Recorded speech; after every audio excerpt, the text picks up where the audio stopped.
حالا قرار شده مثل این که رژیم عوض بشه. همون زنج سر اونه دیگه. آره، یه نفر اومده به اسم حسینی. میشناسیدش؟ سید محمد حسینی رو میشناسی؟ دقیق من نمیدونم. قدیم تو تلویزیون این برنامه ها اجرا میکرد. آره. اون با ترامپ با هم متحد شدن، میخوان رژیم عوض کنن. نمیشه بابا. آره، چیکار کنم؟ رژیم رو عوض کنن دیگه، آخوندا رو بندازن اونور. مثلا زنج کنم یا احتمال مثلا جنگ خیلی مثلا کمه. پیشنهاد بدن.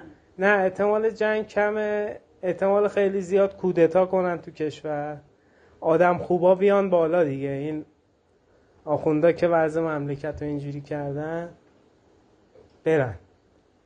برنامه اینجوریه آره. اگه شنیده باشین.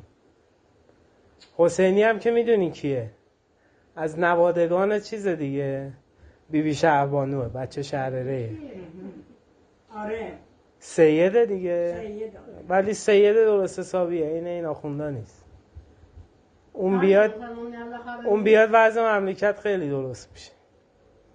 خدا کنه که اون باشه، پسر شاه نباشه. نه، اون که دزده دیگه. این همه پول دزدیده رفته. همیشه اون صحبت میکنه، میگم که بالا نسبت شما پدر سوخته. آخه پدر ظلم کرده، خودت برای چی میای؟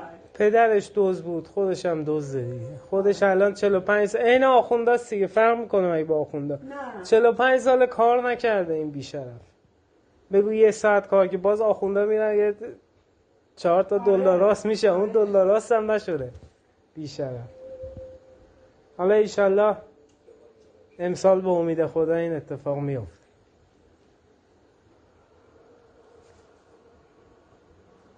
آره دیگه الان خواهم